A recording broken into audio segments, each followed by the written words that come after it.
calculation of pKa of a weak acid using pH meter. pKa is a modern method of expressing the strength of the weak acid. It is inversely related to the strength of the weak acid. pKa value of a weak acid can be determined by the pH titration method. In this method, a known volume of the weak acid is titrated against a strong base, and the pH of the solution is measured after each addition of the base. During the titration, the pH of the solution increases gradually till the equivalence point is reached, and there is a sharp increase in the pH at the equivalence point. After the equivalence point, the increase in the pH is again very gradual. Therefore, the equivalence point is indicated by a sharp increase in the pH. The equivalence point is determined by plotting a graph of volume of the base added against delta pH by delta V as indicated by the volume corresponding to the maximum of the curve. Once the titration is started, the solution contains weak acid and also its salts with the strong base. Thus, this is a mixture of buffer solution.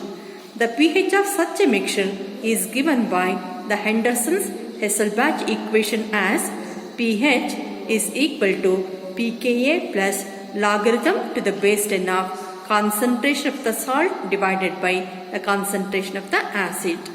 At off equivalence point, the concentration of the acid is equal to the concentration of the salt, and therefore pH at off equivalence point gives pKa value.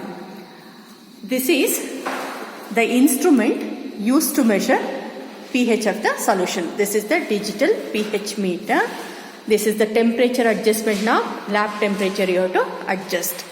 You know, the electrodes used to measure pH are a combination of glass electrode and the reference electrode like calomel electrode.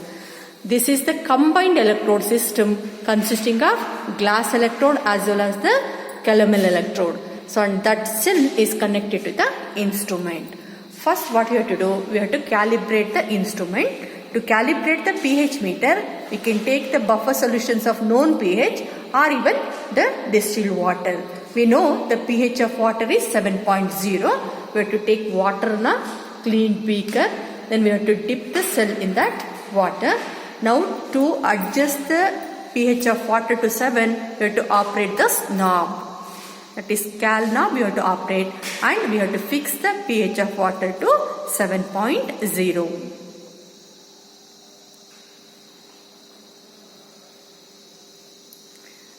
Then remove the cell from water, keep it aside, and we have to pipette out 50 cm cube of the weak acid into the beaker. It is taken, dip the cell in the weak acid. In the burette, we have to take standard sodium hydroxide solution. So first, volume of sodium hydroxide, we have to note on the pH. For 0 volume, it is showing 3.67. Now we have to go on adding 0.5 cm cube of sodium hydroxide from the burette. After each addition, mix the solution, take the reading. For 0.5 cm cube, it is 4.14. For 1.0, 4.48.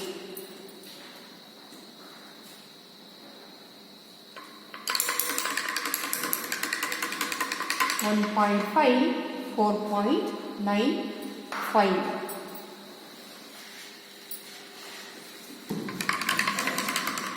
2.0 5.85.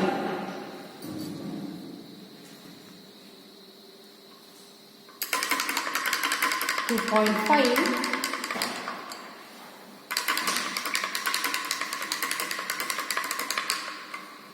9.29.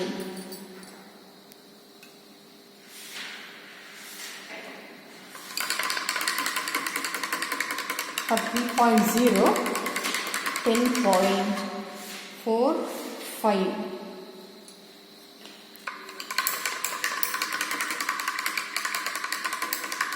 3.5, 11.13.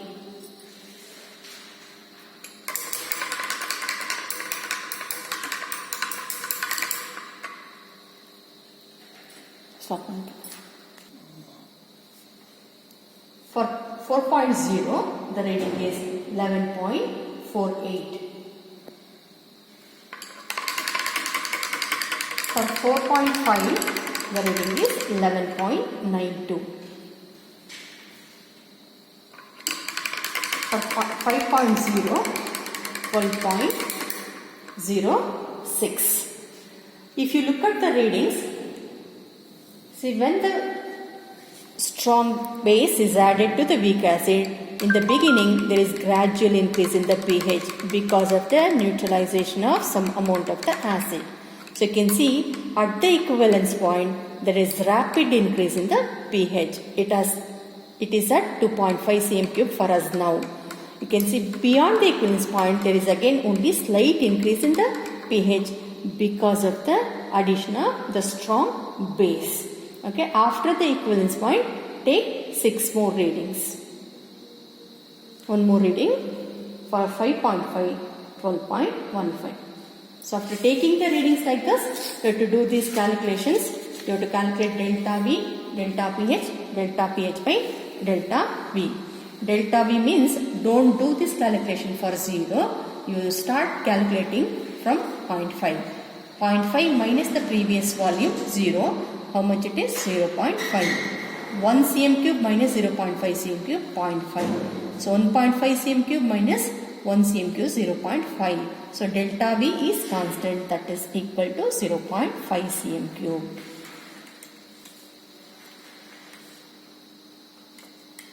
Similarly, you have to calculate delta pH.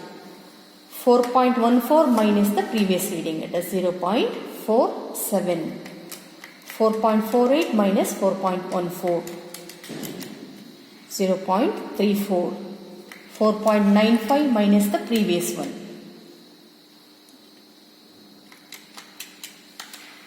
0.47. 5.85 minus 4.95, 0.90. 9.29 minus 5.85, 3.44. 10.45 minus 9.29, 1.16. 11.13 minus 10.45, 0.68. 11.48 minus 11.13, 0.35. 11.92 minus 11.48, 0.44. 12.06 minus 11.92, 0.14. 12.15 minus 12.06. So then calculate delta pH by delta V. 0.47 divided by 0.5.